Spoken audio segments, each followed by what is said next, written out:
doing a nice job with his family while he was here as the coordinator for 2 years. I mean, I just think the world of Frank Reich. Everybody in the building thinks the world of Frank Reich, but, you have to separate that now and play against him on Sunday. And, he is very familiar with the Eagles' scheme, obviously. He spent 2 years here. He knows some of these formations that the Eagles are going to run at him. That's an advantage. He kind of downplayed that when we talked to him during the week on a conference call. But, Doug Peterson's not downplaying that. He knows that Frank Reich knows what they're going to be trying to do. And that's going to play into their hands.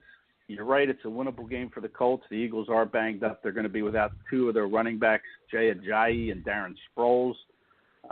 Corey Clement turned up on the injury report Friday as questionable with a quad injury. He's expected to play, but when you have a quad, you just don't know, how that thing's going to respond, how effective you're going to be, and how long you're going to be able to play. So if those three guys are out, two of them already are, you're reduced to Wendell Smallwood, who was a kind of an afterthought, during the Super Bowl run last year, and Josh Adams, a kid from Notre Dame, who they just signed off their practice squad, who hasn't taken a snap in a regular season game. So when you have a quarterback like Carson Wentz, who's coming back, making his season debut off of that knee injury, you want to rely on your ground game, of course, but I don't think the Eagles are going to be able to do that if they just have Smallwood and Adams available to them.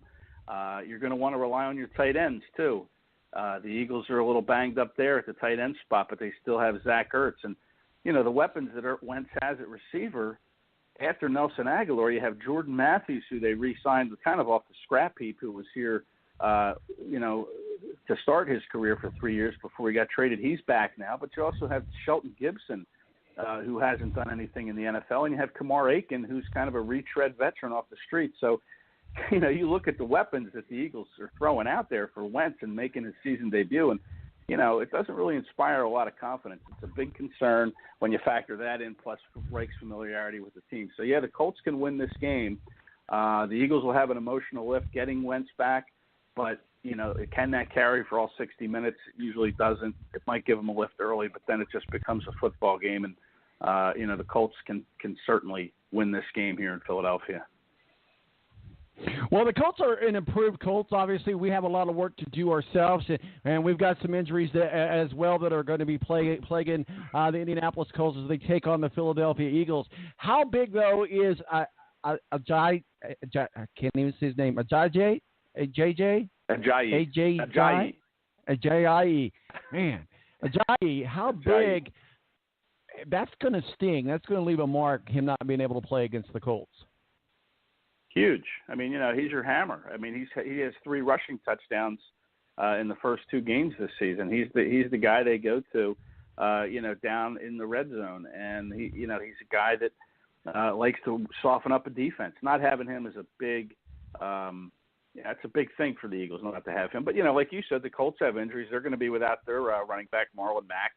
I don't think I'd put him in the same category as Ajayi, but he's still their one of their primary backs, and they're going to be without one of their corners, Quincy Wilson, and then you're missing your tackle, Frank Costanzo. So, the Colts are a little banged up too. And, we talked about this last week, how injuries really play a factor as the season wears on. And here we are in week 3, and, there's some key guys already missing on rosters across the league. And, that's one thing the Eagles did so well last year was they had a lot of depth. They had a lot of injuries, but they had some good depth to make up for those injuries. So, we'll see how good the depth is on both these teams. The thing about the Colts you mentioned, I love their youth. They have a good young defense. It's inexperienced. We'll see how they handle the moment here in Philadelphia. Handled it fine in Washington, that's for sure. They held the Redskins without a touchdown. But I like their defense. They play fast.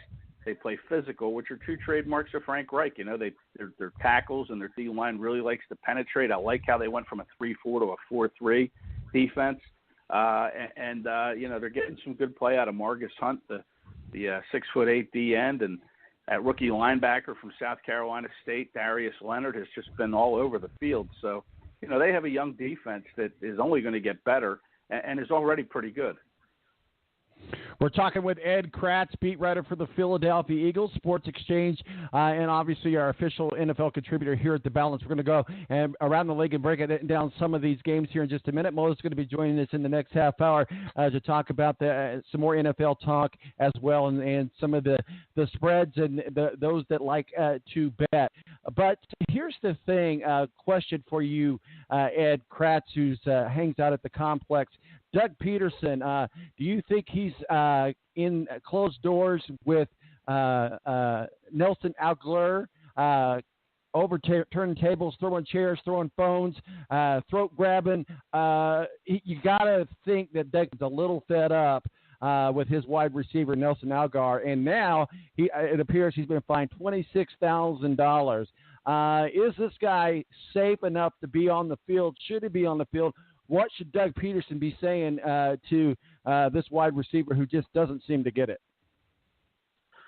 Well, unless he's done something in the last 12 hours I'm unaware of, I'm not really sure what you mean that he doesn't get it. I mean, he's their top pass catcher. He's got 16 receptions and over 100 yards. He has a touchdown catch. And, I don't think he's doing anything wrong. Yeah, he was I know he was fined for that hit on Tampa, but if you watch that clip, I know I get sent from the NFL communications office officiating video each week, and they break down calls that were made in games over the weekend, and I'll be anxious to see if they discuss that one, because to me it didn't really look like he egregiously hit the guy. The guy wasn't looking, but it's not like he tried to deliver a blow to him. He just kind of hit him in an attempt to block, and I don't know why he was fined $26,000. To be honest with you, I think that's a little high for a hit that I don't think. I mean, he really could have really inflicted some punishment on that defender had he really wanted to. But he was just making what he thought was a play that was going to open up a hole. The guy wasn't really looking, but that's a bang play. I don't get the fine at all, to be honest. And Aguilar has done everything that he's been asked to do on this team. He hasn't been a distraction, and frankly, he's the best receiver that they have right now until Alshon Jeffrey is able to get back. Well, I think a part of the reason why he got fined, and I think why a lot of people are in uproar about it, I know it's his first infraction this season, but he went out of his way to do a full run-on upper body clip. He was nowhere in the. There was no need for him to be involved with that tackle, and it looked like. And again, now I'm outside looking in, you're inside looking in, so I don't really know. So I can't speak to the reason of the fine, but it looked like this was a very deliberate and intentional hit that wasn't needed. It wasn't a football play, if that makes sense. Yeah, I saw the hit a couple times. I just think he was trying to follow out an assignment and make a block to spring open a hole. Doug hasn't talked about it. The fine came out after Doug was available to us on Friday. I'm not sure Doug will really address it. I don't think he's turning over tables or grabbing anybody by the throat. That's certainly not the way he operates. He treats these guys like men. He's not a Chip Kelly type. I mean, he treats these guys like men, and I wouldn't expect him to do anything like that. But I don't know. I guess it depends on your viewpoint. Like I said, I'll be anxious to see if I get a clip of that from the NFL, from the NFL office, and how they explain that. Because I don't know. Like I said, I think he could have really delivered a worse hit than that if he wanted to. And I just think he's looking to make a play. He's not going out of his way. Nelson Aguilar, he's been in this league for 4 years now, and he's never done anything dirty that I can recall. He's never been called for a personal foul or anything. There's no history there with this guy. The guy only weighs about 185 pounds. I would just be surprised if he did anything intentional there. I just think it was a bang play, him trying to follow out an assignment, make a block downfield, and get somebody open with a hole to kind of get some more yards on the field. And I think part of the reason why people are thinking that Doug Peterson would be a little miffed, if you will, one, he's fined. Now everybody's talking about the Eagles and the message that the NFL is trying to send to players that, hey, we're the real deal here. We're going to start fining you for activities that we deem. So I guess where a lot of people were saying Doug Peterson might be upset they're not focused on the Colts and the Eagles game. They're focused on this hit and this fine, and it's a big distraction. So we'll see how that plays out, and we'll keep our eye on that. And certainly a lot of football to talk about. And, I could see both ways, and especially listen to your take on it. That's why I wanted to get it, because I knew you could give me the only take that is probably closest to right. Brandon Graham, talk to us a little bit about him. Think he's going to have a good day against the Colts? Yeah, he kind of stepped out of character and talked a little trash, saying it looks like it could be a good day against that blocker he's lined up against. Haig, I think is how you pronounce that, for the Colts. Brandon Graham missed all preseason. He had ankle surgery on May 1st and didn't really do anything. They activated him from the PUP list about a week before training camp ended. So he's still playing his way back into form, still looking for his first sack. He led the team in sacks last year with 9.5 of them.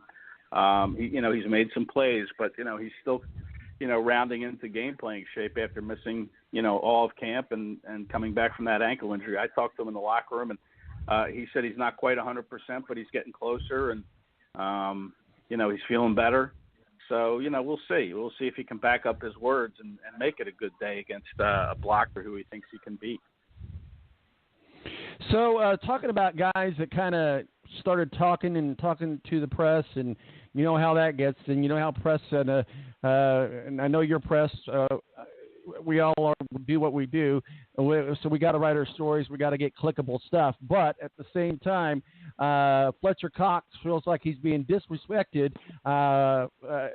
called lack of national recognition for his level of play, disrespectful, and he's using it as fuel to, again, claim more media talk about the Philadelphia Eagles.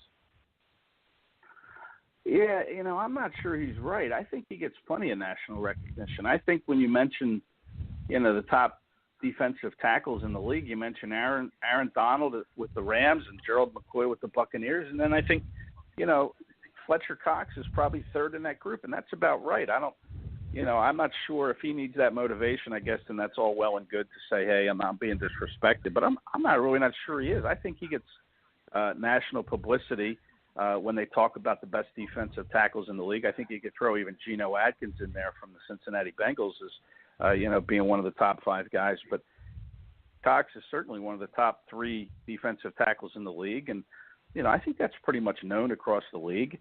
The thing about Fletcher Cox is he's gotten a lot of snaps in these first 2 games, and last year his snaps he only played about 55 to 60% of the defensive snaps, and he was still very productive, still had almost 6 sacks and a bunch of tackles for loss. But, the Eagles like to rotate their defensive front, and that's what Jim Schwartz does. And so Cox didn't see as many snaps as an Aaron Donald or Gerald McCoy did last year.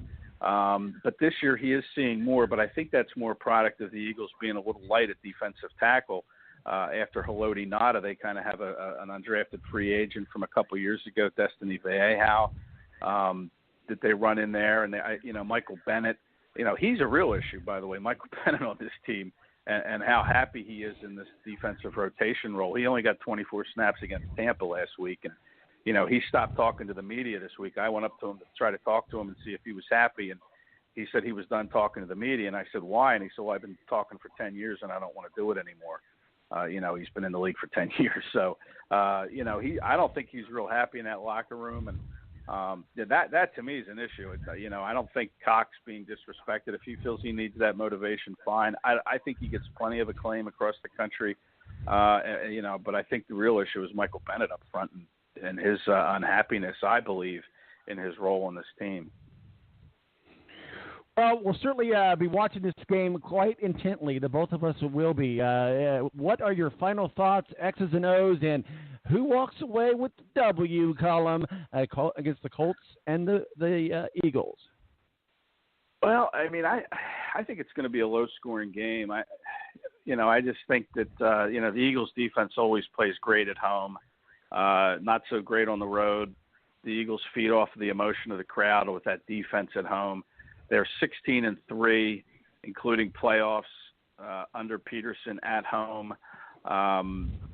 I just think that they're going to find a way to win. Carson Wentz will find a way to make some plays and maybe bring the level of play up of everybody around him. But I think it's going to be a low-scoring game. But I think the Eagles. I think I predicted it. On my website. I think I have it 23-16. The Eagles will win. Well, I'm going to disagree with you.